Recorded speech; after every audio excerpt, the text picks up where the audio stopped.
Federal Courtroom 17 in Manhattan exploded like a bomb, not because of what Cassie Ventura, former singer ex-lover and longtime victim of Sean Diddy Combs, testified on the witness stand, but because of her husband, Alex Fine. After listening to Cassie speak about her past torture, rape, trafficking, and psychological manipulation at the hands of Diddy, Alex Fine could no longer hold it in. In a flash, he burst from the gallery like a storm made flesh, knocking over the defense attorney, tossing aside court officers, and roaring, "What did you do to my wife? You need to disappear, you monster." What did Cassie say? What could be so horrifying that it made a man, a normally composed fitness trainer, lose all control and charge into a courtroom like a living hurricane? What happened behind the golden bedroom doors that once belonged to Diddy's private kingdom? If it was merely a broken relationship, a bitter breakup, could it have turned into a testimony? This explosive discover everything in the video that follows.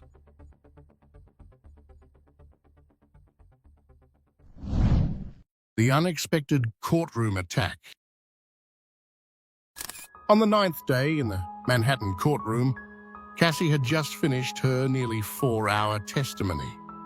Pregnant and visibly exhausted, she stood there on the witness stand, no longer a billboard-charting pop singer, but a living witness, a shattered mirror reflecting the depravity Sean Diddy Combs had inflicted on her body and soul.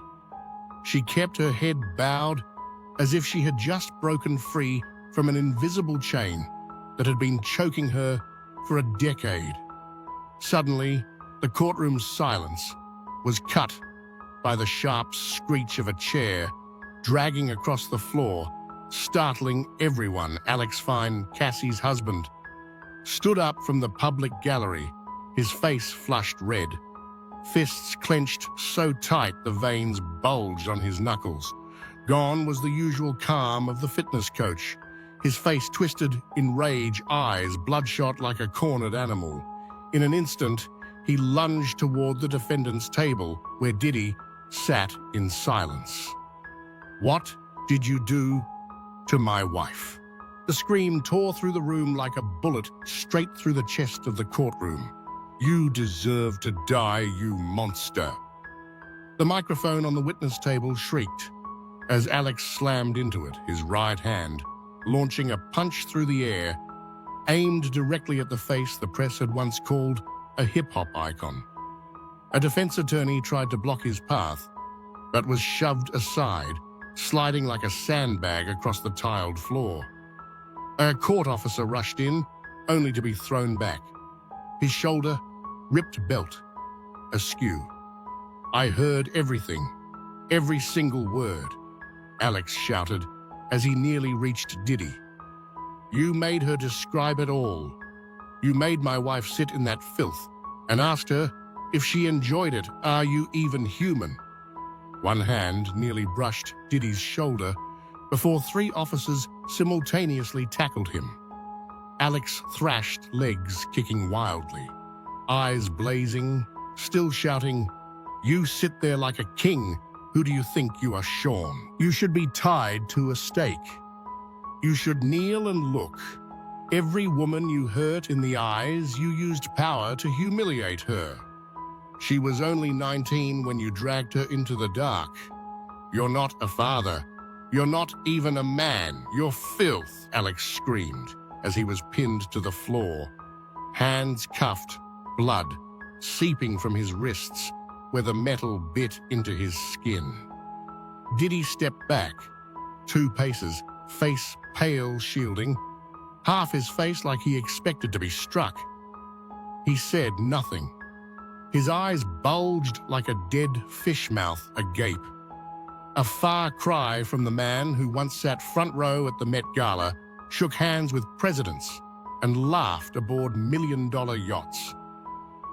Now Diddy was just a shriveled, trembling figure, cornered by the righteous fury of a husband.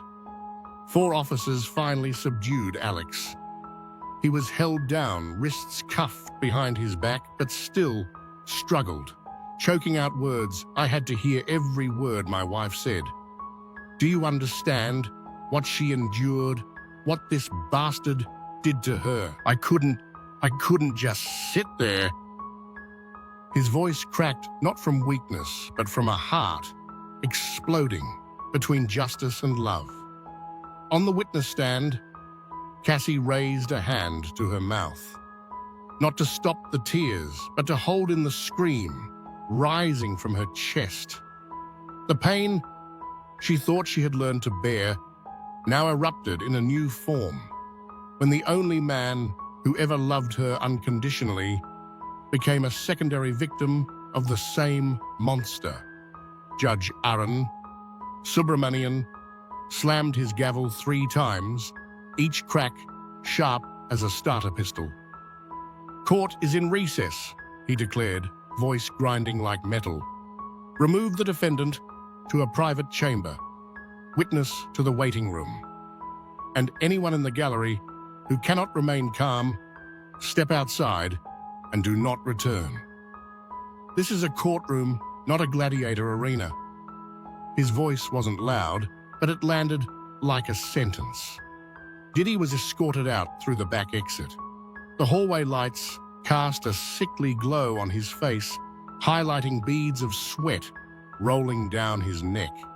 Gone was the swagger of a hip-hop king. Gone was the smirk. All that remained was the fallen shadow of a man, a symbol unraveling before the very eyes that once worshipped him. The next day, every front page carried the photo of Alex Fine being dragged from the courtroom by police. But the public didn't condemn him. On the contrary, he was hailed as the last man willing to lose his mind for justice. The hashtag Justice for Cassie trended across Twitter and Instagram. Hundreds of thousands shared that moment, not just for its drama, but because they saw themselves in that rage. No one wants to live in a world where good people stay silent. So what did Cassie endure? What could she possibly have said that transformed a calm man like Alex Fine into a roaring tempest in open court?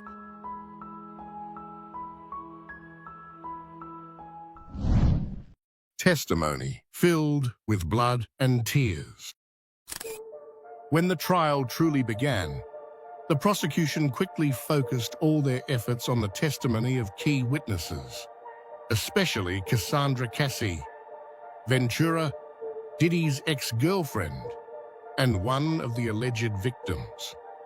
Ventura, then 8.5 months pregnant, appeared before the jury looking weary but resilient.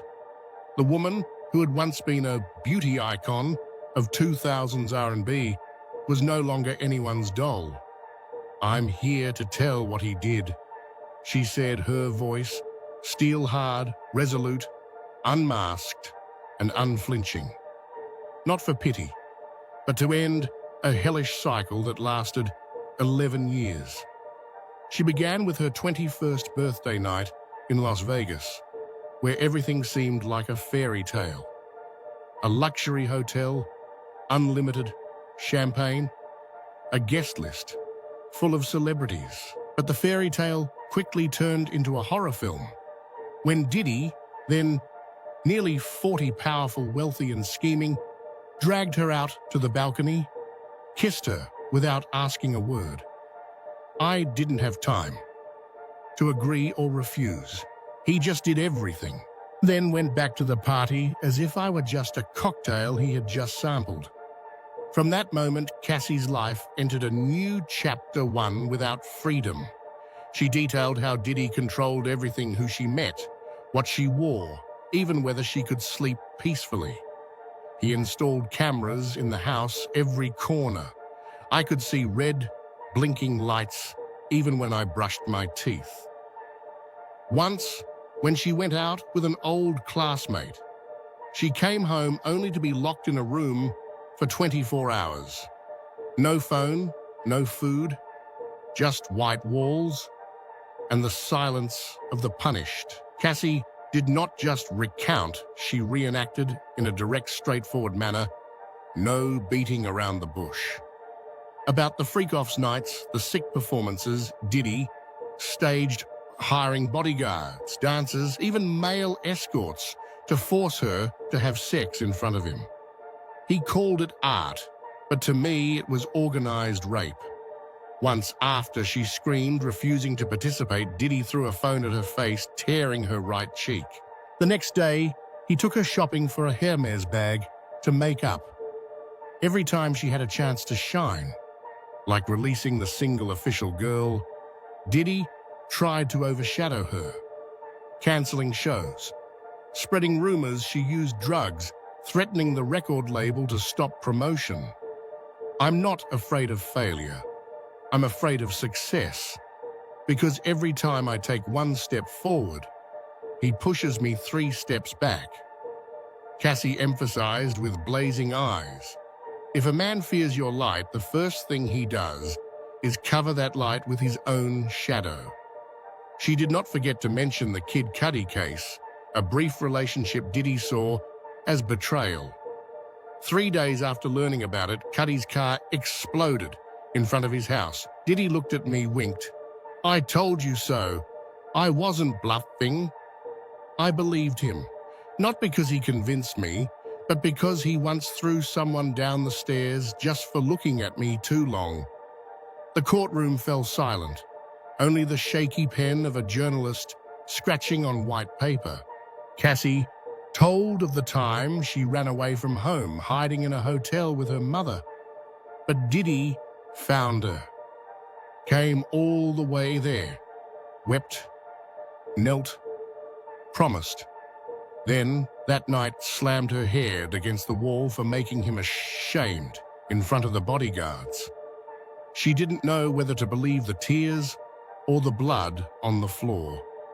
I stayed not because I was stupid, but because I was imprisoned by fear, by finances, by reputation, and by secret tapes. Before concluding, Cassie looked straight at Diddy, sitting just a few meters away, wearing dark glasses, expressionless, then turned to the jury. I was his muse, yes.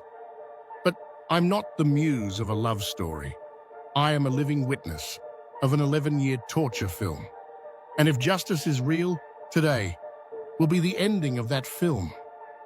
Her voice did not tremble. Only Diddy slightly bowed his head, unclear whether from shame or fear of the sharp blade named truth. Ventura's testimony was corroborated by other witnesses, including Daniel Phillip, a former male stripper.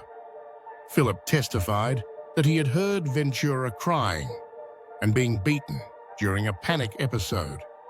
When asked why he didn't call the police, Phillip said he feared for his life because Diddy had once photographed his driver's license as a form of threat.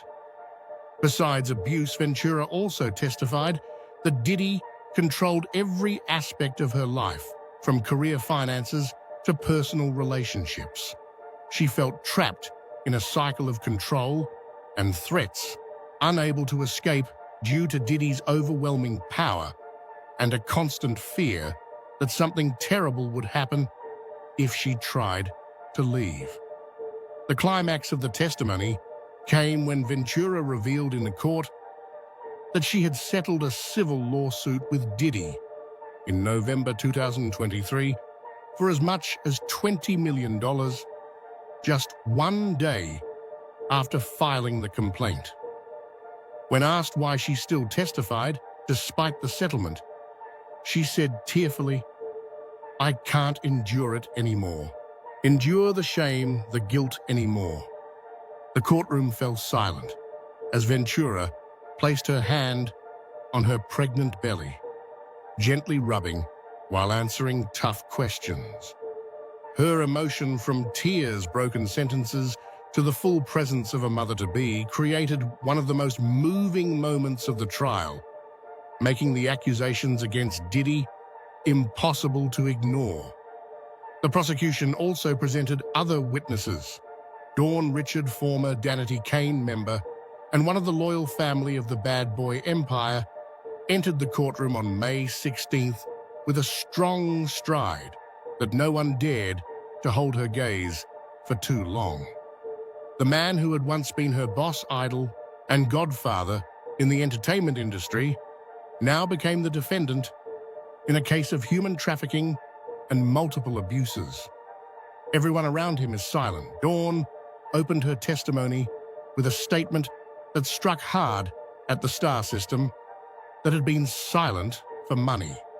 Silent out of fear.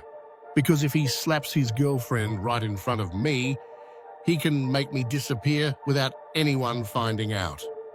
She recounted a morning at Diddy's Los Angeles mansion in 2009 when she came to record.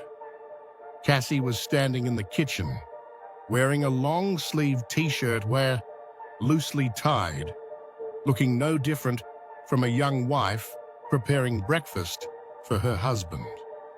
Everything seemed peaceful until Diddy appeared from upstairs shouting, "Where are the eggs, Cassie?" and throwing a still-hot pan straight at the young girl. She fell like a broken doll, but didn't cry as if used to it, Dawn said, voice hardening, eyes dry. Then he kicked and punched Cassie's body. Afterwards, according to Dawn, Diddy turned to her, smiled, and said a line straight out of a mafia movie, "We love each other madly, but if you slip your tongue, you'll disappear from this business faster than a snap." The jury held their breath. No one interrupted her. The prosecutor didn't even have to ask questions. Dawn Richard spoke, as if she had waited for this moment for a whole decade. Then she continued with another incident, a car ride back from a music event in New York. In the car were Diddy, Cassie, an assistant, and her. Cassie asked him something, a detail Richard said she forgot, but the reaction stayed clear in her mind. "Shut the fuck up," Diddy yelled, then slapped Cassie with the back of his hand. The others didn't dare breathe heavily. "I thought, if this is how he loves the woman who sleeps beside him every night, then what am I, a backup singer, a backup dancer worth in his eyes?" That question echoed through the courtroom like another punch, this time at the glamorous image Diddy had built for 3 decades. Dawn also revealed that many female artists signed with Bad Boy whispered about their boss's dark side. Some disappeared after a few months, others left the industry entirely. He didn't just control their music, he controlled who they dated, what they wore, even when they were allowed to use their phones, she said. Dawn Richard's testimony not only confirmed Cassie's story, but also clearly painted the portrait of a manipulator who used power, money, and fear to bind others like puppets. An important development in the case involved a witness called Victim 3, whom the prosecution could not locate. As of May 12, 2025, prosecutors had lost contact with this key witness, who had promised to testify about Diddy's exploitation allegations. The defense argued that the disappearance of Victim 3 could justify a retrial or delay because it changed the dynamics of the case.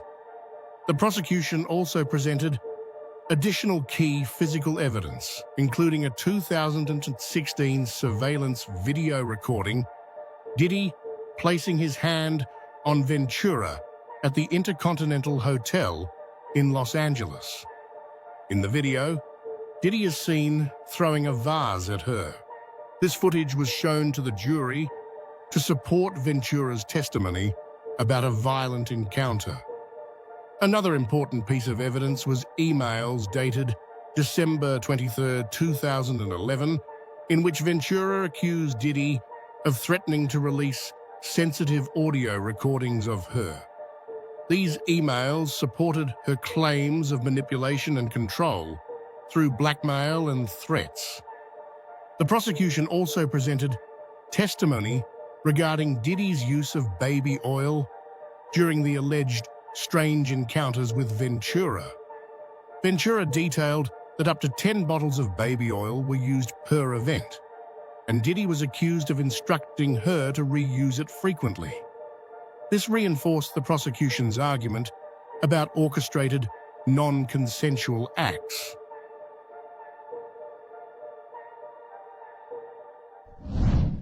The four-step process. Cassie Ventura's most shocking testimony on day 3. She took the stand and described horrific torture sessions in a dark room that would make your skin crawl. Now, the second step, she alleges, is when all the baby oil starts to flow. And guess what? The third step is even worse. And the fourth step, well, that one's not for the faint of heart.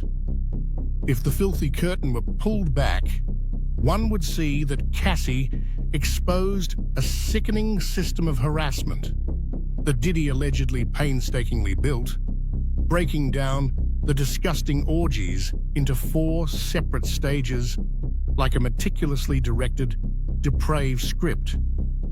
The first stage, what Cassie calls the foreplay, in Diddy's world, holds no sweetness or romance whatsoever.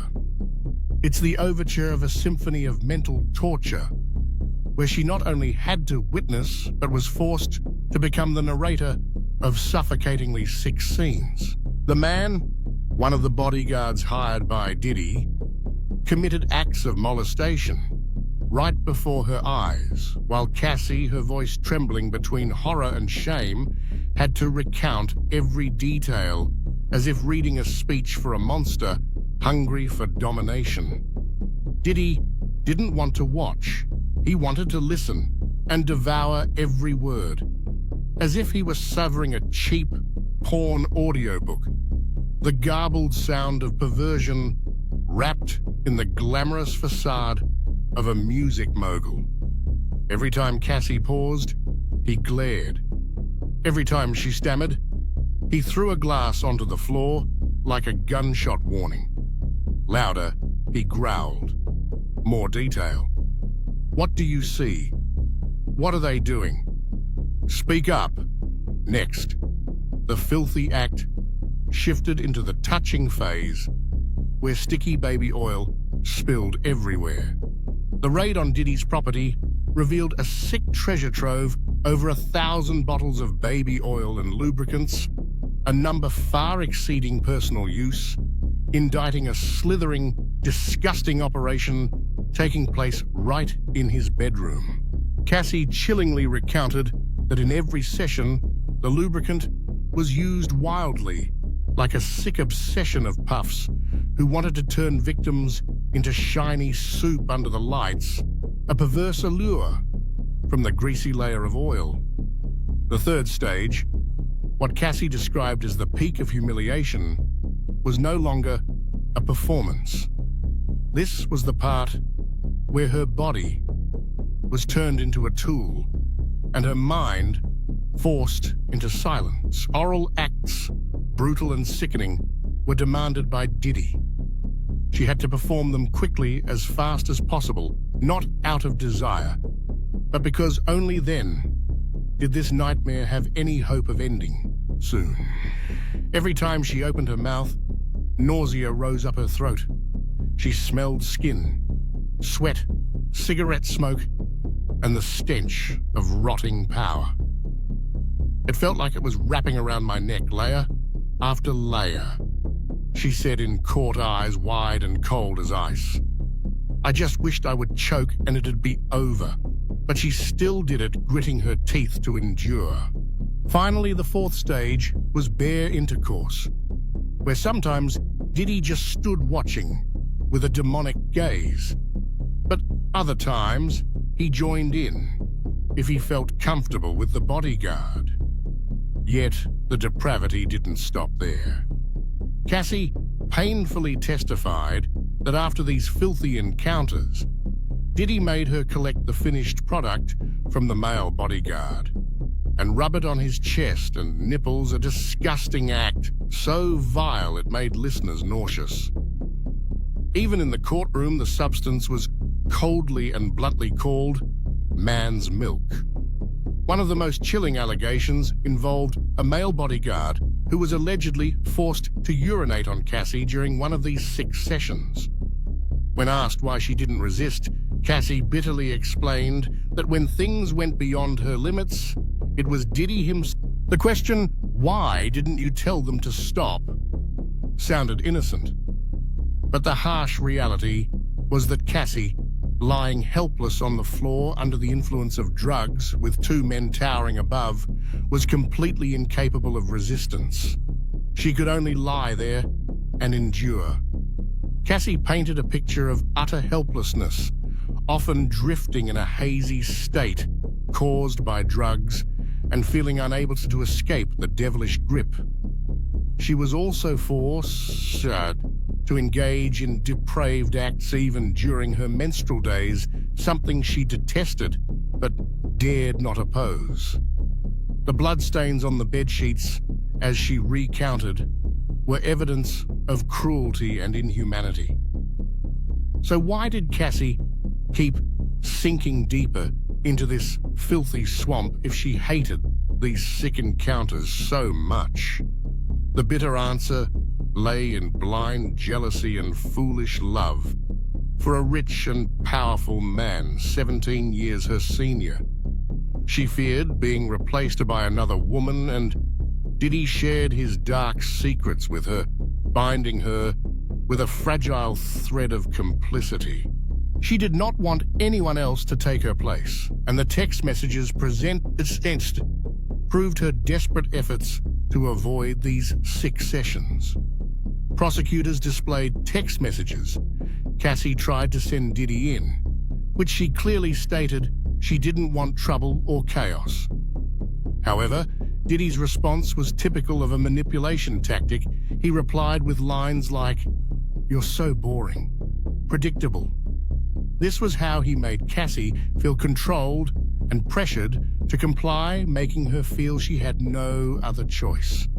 Crucially, Diddy didn't use this tactic with others. Only Cassie was pushed into such a situation. In Cassie's testimony, Diddy appeared in court looking trembling pale and much thinner than his usual healthy, dashing self. Everyone present clearly noticed the anxiety overwhelming his face and entire body.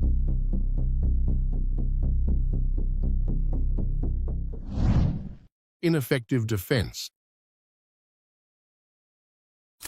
Throughout the legal proceedings, Diddy continuously asserted his innocence, denying any guilt regarding the charges. The defense team, led by attorney Mark Agnello, argued that Diddy's relationships, including those accused of being bizarre, were all voluntary and part of his lifestyle of swapping partners. Prosecutors were building a picture of Diddy as a man who could not control his temper, especially in his relationship with Cassie. They cited an incident where Cassie was allegedly angry upon discovering that Diddy was involved with other women, so she decided to retaliate by being with someone else. When Diddy found out, he was accused of taking a gun, bringing along 2 employees, one of whom did not want to participate, and then going to find Cassie at the other man's house. Prosecutors called this act kidnapping. Meanwhile, Diddy's defense lawyers chose a rather interesting strategy. They admitted all of Diddy's personal misconduct, except the criminal allegations. They said, yes, he is a bad person, but not a criminal. Their defense simply acknowledged that Diddy was an uncontrollable angry man, possibly substance abusive, and a terrible boyfriend. They warned the jury that they would hear many voicemails and recordings that would make Diddy look like a villain, especially in how he treated the women in his life. He admits all of that, they said. The entire defense strategy was based on the viewpoint that if Diddy had only committed domestic violence, then this would not be such a high-profile trial. They wanted to separate the charges of trafficking adult services and extortion from the acts of personal violence. Not only that, Diddy's lawyers also tried to portray Ventura and other accusers as mature, strong, competent women who benefited from their relationship with Diddy. They suggested that financial arrangements, such as paying rent, were just part of a consensual relationship, not a way to silence witnesses. Another move by the defense was to suggest that Diddy's drug use might have rendered him mentally incapable of committing the alleged crimes, a claim raised in late April 2025. This tactic aimed to reduce his responsibility, but was considered risky, as the jury might not believe it, given the severity of the charges. When debating the 2016 hotel surveillance video, the defense argued it showed an 11-year relationship that was both loving and toxic, not trafficking. Agnello asserted the video could have been altered or misunderstood, although CNN denied any edits to the footage. And to fully understand what was happening in court, we need to go back to that fateful day in March 2016 at the Intercontinental Hotel in Century City, Los Angeles. This incident was the focal point of the case against Diddy, and hearing the details, you will understand why. It was 2016. Diddy and Cassie had been in a relationship for about a decade. On the surface, they looked like a perfect celebrity couple, glamorous, successful living, a flashy life. But behind closed doors, it was a completely different story. According to Cassie's testimony on May 13, 2025, their relationship was far from the picture-perfect image. She described being knocked down, dragged, kicked, and stomped on the head so many times she lost count. Imagine being in a relationship where you are regularly afraid for your life, some horror movie scenes, except it was her real life. Now let's talk about what happened in that hotel hallway. According to Israel Flores, a Los Angeles police officer and security guard at the Intercontinental Hotel, he responded to a call about a woman in distress on the 6th floor. Upon arrival, he saw commies wearing only a towel and socks, with eyes. Flores described as demonic. Meanwhile, Ventura was clearly terrified and covering her face. Flores, the hotel security officer, saw a broken flower vase in the hallway. Clearly, something violent had just happened. When he looked more closely at Cassie, he noticed she had a purple eye, a sign she had been punched in the face. But things got worse. When Cassie expressed a desire to leave, Diddy flatly told her, "You're not going anywhere," as if he owned her. This was no longer a relationship, but captivity. Flores followed them back to the hotel room, where another man was present. Diddy handed Flores a wad of cash and said, "Hey, take care of this for me. Don't tell anyone." Flores later reported that Diddy added, "I handle this, and I'll handle you." Could it be any clearer that he was trying to bribe this man to keep quiet about abusing his girlfriend? Bold move. But Flores did not accept it. He recorded the interaction on his phone and filed an incident report. This man acted with integrity, something Diddy clearly was unaware of. During questioning, Diddy's defense lawyer, Brian Steele, tried to discredit Flores by pointing out that he hadn't mentioned certain details in his report, such as Ventura's black eye or Comey's demonic eyes. But Flores explained that it wasn't necessary to include every small detail in the report. The hotel incident might have been just another celebrity scandal cover-up, if not for the event in May 2024. A hotel surveillance video released by CNN showed everything clearly. It's hard to contemplate the darkest moments of one's life, but sometimes you must. I hit rock bottom, and there is no excuse for my behavior in that video. I'm sorry, but being broken is no excuse. According to Stevie J, who spoke about the incident, Diddy admitted he had used a lot of illicit substances at the time of the assault. This shocked many, including Diddy's close friends, upon seeing the video. It showed he had hidden this side of himself from the public for a long time. But Cassie did not only face this incident. According to her testimony, this was part of a pattern of abuse spanning decades. She described that from early on in the relationship, Combs' security staff and driver witnessed Diddy assaulting her. At times, these employees even helped her after abuse episodes. A security guard received Cassie at her home after the 2016 hotel assault, and even helped her get medical treatment for her injuries. There was another truly disturbing incident she mentioned from 2009 when Diddy was accused of stepping on her face inside an SUV, scaring her so badly she had to hide in a hotel. Like, we're talking about many years of physical abuse, but that wasn't even the full extent of what Cassie endured.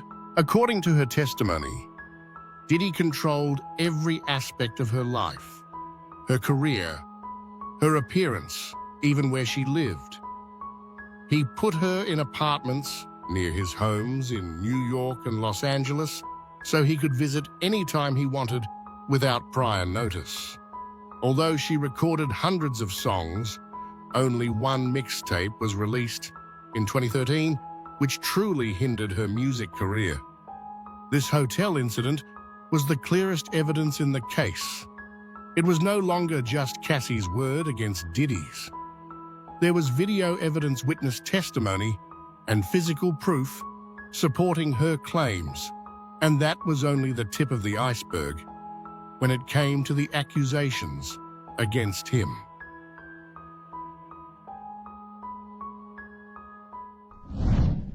Diddy family, disappointed or supportive?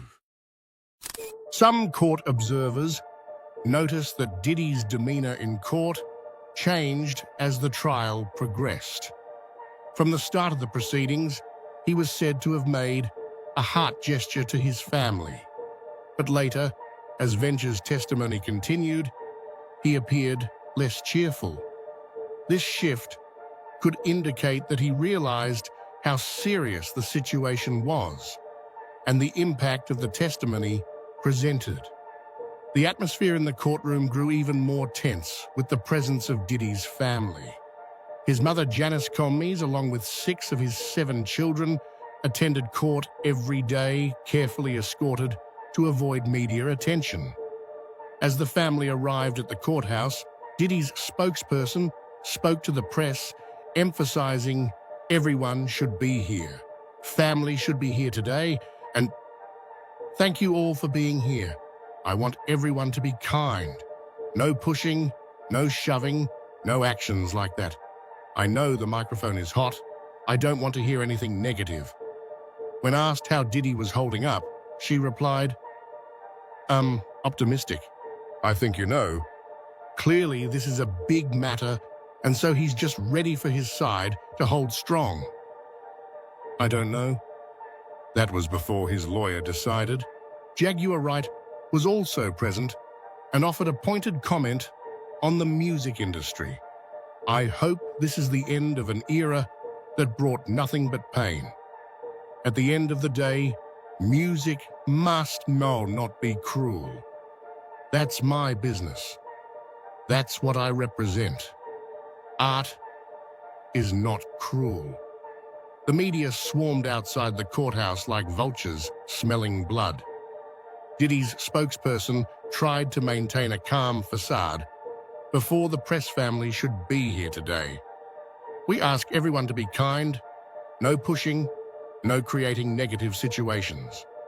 I know the microphone is hot, but please don't heat it up further. But words could not fill the void that Cassie's testimony was gouging into Diddy's already cracked image. The presence of Diddy's children, most of whom he once showcased on social media with dazzling happy images, left many feeling bitter. His son, Justin, a distinguished student, who once represented the younger generation of the Combs family, sat silently occasionally wiping his forehead. The twin daughters, Jessie and Delilah, just teenagers, stared down at their feet, avoiding the press's gaze.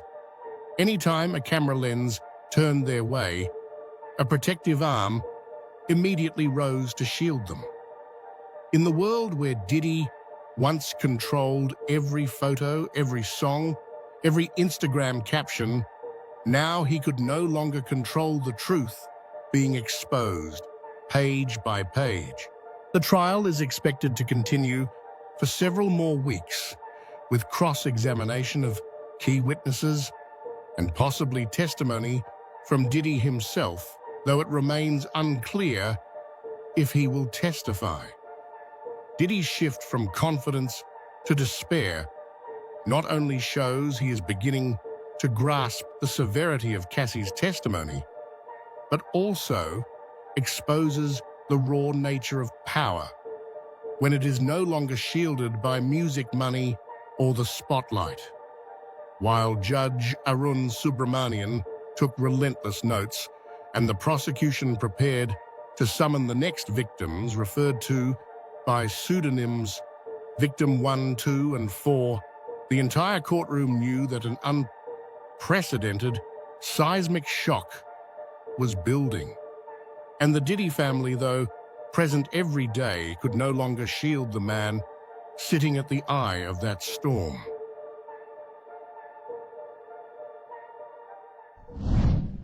Other victims speak out. It is important to understand that Cassie's lawsuit filed in November 2023 was the catalyst for all of this. That lawsuit was settled the next day, but it opened the floodgates for more than 60 other lawsuits against Diddy. By April 2025, over 63 lawsuits had been filed against Diddy, with allegations spanning from 1991 to 2022. We are talking about more than 100 alleged victims, including 25 minors and one as young as 9 years old. If that doesn't give you chills, I don't know what will. Prosecutors allege that Diddy operated a criminal enterprise involving trafficking, forced labor, kidnapping, arson, bribery, and obstruction of justice. They claim he coerced women into sensitive activities lasting days with male sex workers by using violence threats, drugs, financial control, and intimidation. His allegations related to his white parties are particularly troubling. These events, held from 1998 to 2009 at places like East Hampton and Beverly Hills, were once praised for their glamour and exclusivity. But behind the scenes, accusers claim these parties had a much darker purpose. For example, Adria English, a former employee, alleged in a lawsuit in July 2024 that she was lured into adult service trafficking at these white parties and forced into sexual acts with guests after being given drugged alcohol.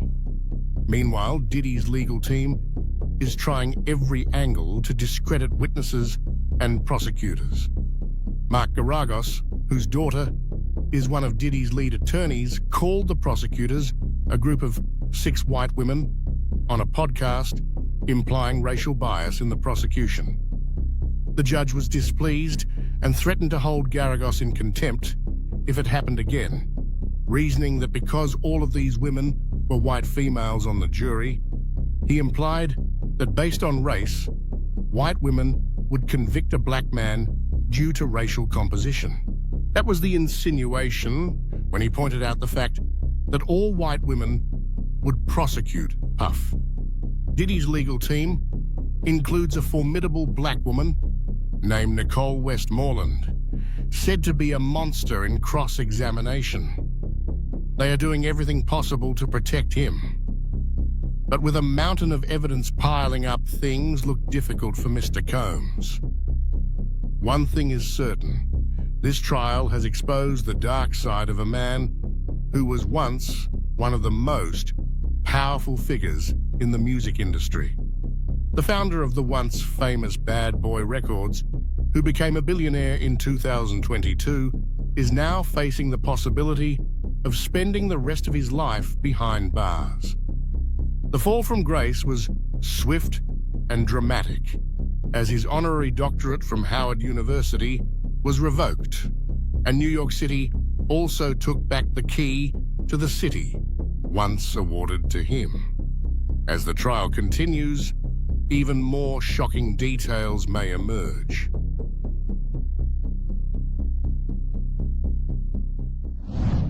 With over 100 alleged victims waiting, this is just the beginning of one of the most sensational celebrity trials in history. The prosecution seems to have strong evidence, but Diddy's defense team is fighting hard for his acquittal. Will justice be served, or will Diddy somehow escape these serious charges? Stay tuned for more updates on this ongoing story. Thank you for following and accompanying this story, a journey seeking truth amid conspiracies, tears, and silence that has lasted far too long. Keep watching for the next developments as victims continue to stand up, evidence keeps coming to light, and the final question still hangs in the courtroom air.